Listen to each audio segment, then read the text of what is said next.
दुआ करेंगे और दुआ करके आज परमेश्वर के वचन को हम शुरू करेंगे।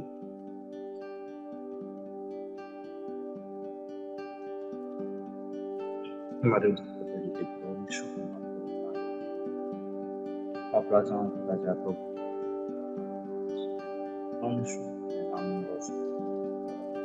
आपने आशा क्या प्रभु इसलिए हम लेकिन खुदाओं ने इसको आपने लागू किया पिता हमने देखा इस हमारे ईस्टर के बिना पिता अपने हम सबको आप हम सबको पिता इकट्ठा किया और हम आपके साथ संगति में बैठ रहे हैं प्रभु, इसलिए हम आपको धन्यवाद देते हैं पिता, आशीष करें प्रभु। आज जो भी वचन मिला है पिता, इस वचन के बोलते आपको वचन पवित्र है, महान है प्रभु, हमें उससे बताने और समझने की सामर्थ नहीं पिता, लेकिन खुदा से आत्मा आप गवाही और आशीष करें पिता, ताकि हम आपके वचन को शेयर कर सकें प्रभु, ताकि आपके नाम को महिमा और आपके नाम को उड़े पिता, और जितने भी भाई बहन सुने उन्हें भी हमें खुदा और आशीष प्राप्त हो प्रभु, ताकि आपके नाम को महिमा और आपके नाम को बड़ाई होने पाए प्रभु। पिता इस संहिता के 33 अध्याय में पिता आप ढेर सारी आशीषों को पिता, जितने भी भाई बहन इसको सुने पिता, सब आप उनको आशीष करें प्रभु, ताकि आप और अपने आज की प्रार्थना सभा को पिता आपके चरणों में समर्पित करते हैं। आज की सभा को पिता आपके नाम से पिता, और खुदा ने अपनी इच्छा के अनुसार पिता प्रत्येक को आपको भाई और आशीष करे प्रभु, और आपके नाम दौर से करते हैं आपको कुछ बात के साथ विचार विचार करके घर करता यीशु के मुद्दे नाम से आमीन।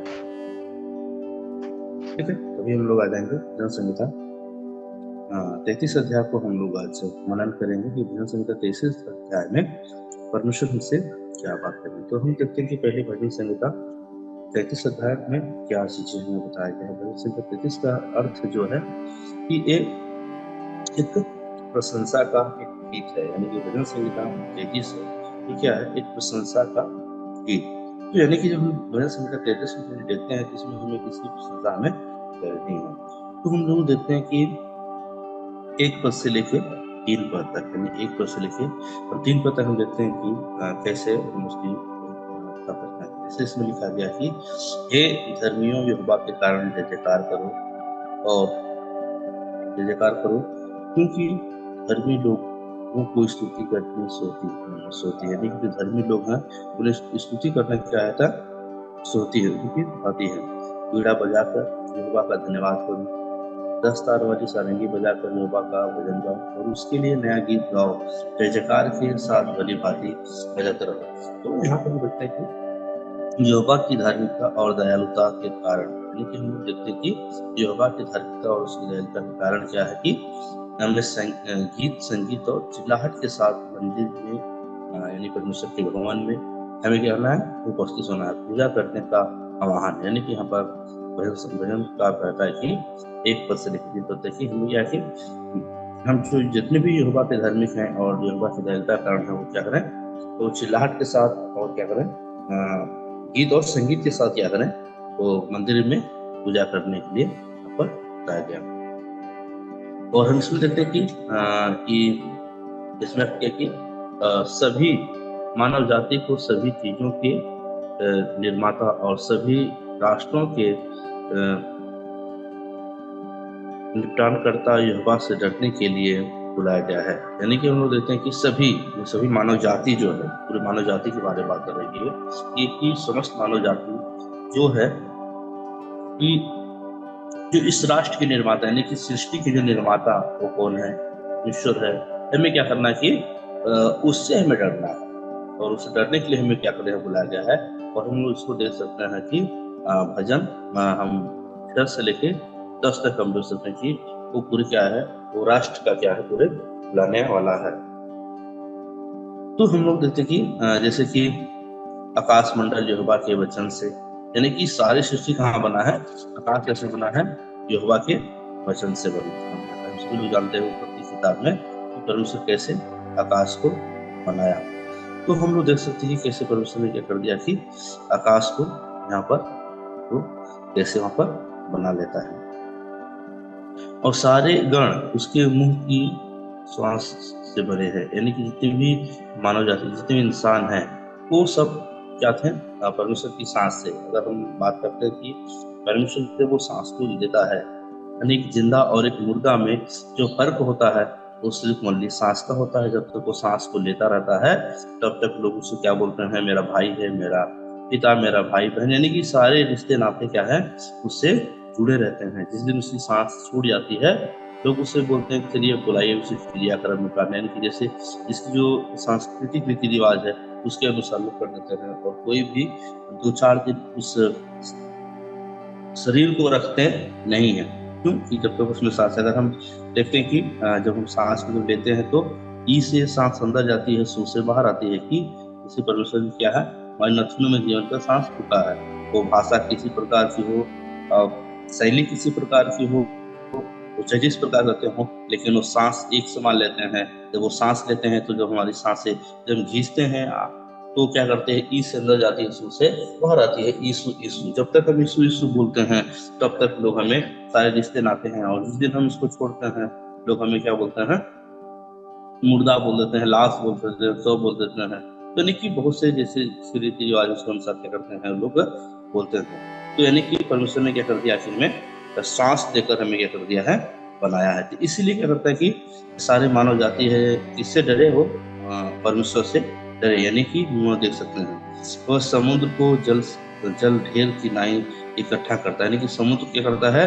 जल के ढेर की नाई क्या करता है? वह इकट्ठा यहाँ पर लोग इस तरह की वो करता है।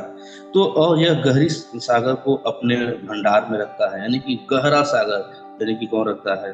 परमेश्वर करता है, उस सागर में करता है, अपने भंडार में रखता है। सारी पृथ्वी के लोग यहोवा से डरे, जगत के सब निवासी उसका भय माने। यानी परमेश्वर बोलते हैं कि जगत के सारे निवासी किसका भय माने? वो यहोवा का भय माने। यानी कि हमारा जीवन कैसा होना चाहिए, हमें जीवन में क्या है, हम कहाँ से आए हैं और कहाँ को जाए हैं, तो इस जगत के लोगों को भी क्या होना पता चल जाता है। लेकिन बहुत से लोग क्या है? अलग अलग रीति, अलग अलग रिवाज के अनुसार अपने जीवन क्या करते हैं? वो लोग रख लेते हैं। लेकिन हमें सोचना कि हमारा जीवन कहाँ से आया है और कहाँ को जाएगा। और जब हम उसको अपने मनन करते हैं और ध्यान जब करेंगे उनको पता चल जाएगा कि हम आए कहाँ से और जाए कहाँ से। क्योंकि वो सांसों का रिश्ता है जो परमेश्वर ने आज जो मनुष्य के आदम के नथनों में उसका जीवन का सांस फूंक दिया था। क्योंकि जब उसने कहा कि तब हो गया। यानी कि जब परमेश्वर ने कहा तब ये सारी चीजें क्या हो गया। तो यानी कि जब परमेश्वर बोलता है तो क्या होता है? वो सारी चीजें क्या होती हैं? हो जाती हैं। यहोवा अन्य अन्य जातियों को युक्ति को अर्थ कर देता है, व्यर्थ कर देता है। वह देश देश के लोगों की कल्पनाओं को निष्फल कर देता है। यानी कि बहुत से लोग आते हैं, बहुत सी कल्पनाएं कर देते हैं, लेकिन किसी अर्थ को सफल करता है। यहोवा की युक्ति सर्वदा स्थिर रहेगी, उसके मन की कल्पनाएं पीढ़ी से पीढ़ी तक बनी रहती है। यानी कि वो उसकी जो मन कल्पना क्या है पीढ़ी से पीढ़ी क्या करती है? बनी रहती है। तो यानी कि एक चीजें हम चाहते हैं कि धार्मिक अनुसार यानी कि परमेश्वर क्या होता है? ऐसे हमने बात कर देता है। और हम देखते हैं कि 10 और 11 में हमें परमेश्वर हमें क्या बात बोल रहा है। 10-11 में परमेश्वर बताता है कि ये स्पष्ट करता है कि प्रभु प्रसंगु रूप से हमारे जीवन के विवरण, यानी कि परमेश्वर क्या करता है कि वो बहुत प्रस्तुत रूप से क्या करता है? हमारे जीवन के विवरण को क्या करता है? हमारी कल्पनाओं में परिवर्तन को व्यवस्थित करता है। यानी कि परमेश्वर करता है कि हम देखते हैं कि 10 और 11 पद में परमेश्वर करता है हमारे जीवन की सारी चीजों क्या करता है? वो व्यवस्थाओं क्या करता है? परमेश्वर व्यक्तिगत करता है। यानी कि परमेश्वर क्या करता है? वो सारी चीजों क्या करता है? परमेश्वर करता है, व्यक्ति करता है। और हम लोग देख सकते हैं कि परमेश्वर जो जितनी भी सारी चीजें हैं वो अपने परमेश्वर अपने व्यक्तिगत ढंग से हमारी पीढ़ी के लिए और हमारे लिए, हमारी कल्पनाओं के लिए करता है, वो व्यवस्थित करता है। और हम लोग देखते हैं कि कैसे 13 से लेके 19 में लोग देखते हैं कि ईश्वर का अपनी सृष्टि पर निगरानी के बारे में बताता है। यानी कि हम लोग देखते हैं यहाँ से 13 पद से लेकर 19 पद में हम लोग देखते हैं कि परमेश्वर करता है अपनी सृष्टि के बारे में क्या करता है? वह निगरानी के बारे में बताता है। कैसे परमेश्वर करता है? वो सृष्टि पर अपनी आंखें और निगरानी करता है, रखे रहता है। यहोवा स्वर्ग से दृष्टि करता है। यानी कि परमेश्वर करता है स्वर्ग से क्या करता है? दृष्टि करता है वह सब मनुष्यों को निहारता है, यानी कि जितने भी मनुष्य हैं उन सबको निहारता है। जैसे कि आज हम किसी भी दुकान में जाते हैं तो लिखा है कि सावधान, क्योंकि आप सीसीटीवी कैमरे की निगरानी में, तो कोई चोरी भी करना चाहता तो नहीं कर पाता है, कोई कुछ गलत काम करना चाहता तो नहीं कर पाता। क्यों? उसको डर रहता है कि इसके साथ हम, क्योंकि यहाँ पर सीसीटीवी कैमरा लगा हुआ है। लेकिन मनुष्य को भी पता नहीं कि यानी कि एक कैमरा और है जो क्या करता है, वो सब मनुष्य के ऊपर क्या है वो लगे रहता है। जैसे कि दाऊद तो बताता है कि मैं तेरी आत्मा से भागकर किधर जाऊँ, मैं अगर आकाश पर तो वहाँ भी तू है, मैं धूलों अपना बिछौना बिछाऊं तो वहाँ भी तू है, और मैं तेरी आत्मा से भागकर कहीं नहीं जा सकता। तो इसलिए हम लोग देखते हैं कि कैसे परमेश्वर की निगरानी वो मनुष्य के ऊपर क्या है रहता है। तो हमें किसे डरना है कि परमेश्वर सारी सृष्टि पर करता है, अपनी निगरानी को करता है। अपने निवास के स्थान से वह पृथ्वी के सब रहने वालों को देखता है। यानी कि हम लोग देख सकते हैं कि आप लोग मनुष्य से डरते हैं, लेकिन परमेश्वर ये करता है वो स्वर्ग से रहकर तो पृथ्वी के सब, यानी कि संसार में सब के रहने वालों को लेकर रहता है, वह देखता है। कि आज हम लोग देख सकते हैं कि जैसे कि आज मोबाइल है या जो सारी चीजें हैं, ये एक ही साथ में हम लोग 500 लोगों के साथ में क्या करते हैं, बातें कर सकते हैं, 1000 लोग साथ में बात कर सकते हैं एक समय में, लाखों लोग साथ में बात कर सकते हैं। एक मनुष्य की कल्पना है, एक मनुष्य की बनाई हुई चीजें हैं। लेकिन ईश्वर इससे कहीं बढ़कर है, वो क्या करता है, वो अपने आकाश मंडल से ही वो पृथ्वी के सब रहने वालों क्या करता है, वह देखता रहता है। यानी कि हम लोग देख सकते हैं कि परमेश्वर करता है हमेशा, वो क्या करता है, हमें देखता रहता है। वही जो उन सबों को हृदय को गढ़ता और उनके सब कामों का विचार करता है। यानी कि परमेश्वर करता है वो हमारे हृदय को भी गढ़ता है और हमारे सब कामों को करता है, विचार करता है। कोई ऐसा राजा नहीं जो सेना की बहुतायत के कारण बच सके, वीर अपनी बड़ी शक्ति के कारण छूट नहीं सकता। यानी कि कितना भी लोग हों, कोई भी वीर हो क्यों न हो, कोई राजा कितना बड़ा शक्तिशाली क्यों न हो, वो अपने सेना के साथ वो बच नहीं सकता। हम लोग एक और उदाहरण देते हैं कि कैसे एक व्यक्ति बस इतने सैनिक रहने के बाद भी क्या हुआ था कि जो दारा राजा था उसको क्या था, होगा तो इसलिए उसने क्या की, उन्होंने क्या किया, उसके पास इतना जो राजा था कि हमने इतना वैभव बनाया और जब पार्टी रखा तो उस पार्टी में क्या कर दिया कि उसने क्या किया, सभी लोग मदिरा पीकर क्या हो गए, सो गए। और जो बेबीलोन के जो लोग थे उसने क्या कर दिया, चढ़ाई करके उन्हें सब राजा को मारकर उसे क्या कर दिया, अपने कब्जे में ले लिया। तो कभी कभी आपकी सेनाएं कितनी भी बड़ी क्यों ना हो, लेकिन उसे राजा बच नहीं सकता। तो हमें क्या करना है कि हमारा जो जीवन है हमें किसको सौंपना, परमेश्वर को सौंपना है। तो जैसे कि हम लोग देखते हैं कि टाइटैनिक जहाज को हम लोग देखते हैं कि जब वो टाइटैनिक जहाज को जब वो बनाने वाले बनाया, उसने बोला कि इस जहाज को अगर परमेश्वर भी आकर इसे तोड़ना चाहेंगे तो टूट नहीं सकती, उससे टूट नहीं सकती। लेकिन हम लोग देखते हैं कि वो जहाज 48 घंटे के अंदर क्या हो गई, वो टूट गई। यानी 2448 लोग उसमें जो विराजमान थे, बहुत से लोगों ने क्या कर दिया, अपने जीवन को क्या कर दिया, नष्ट कर दिया। उसमें बहुत से ऐसे सेवक भी थे जिन्होंने क्या कर दिया, अपना जीवन को देकर उन्होंने क्या कर दिया, एक आत्मा को बचाया। और बहुत से लोगों ने क्या कर दिया, उसमें भी लोग बचाए गए, उन्होंने क्या कर दिया, अपनी गवाही को बताया। तो यानी कि हम लोग देख सकते हैं कि आज से 112 साल पहले ही एक जहाज जो बनी, और जो विशाल जहाज थी टाइटैनिक, लेकिन उसमें क्या हो गया, उसने क्या बोल दिया कि अगर इस जहाज पर अगर परमेश्वर भी आकर इसे देखें तो टूट नहीं सकते, क्योंकि इतना मैंने इसे मजबूत बनाया हूँ।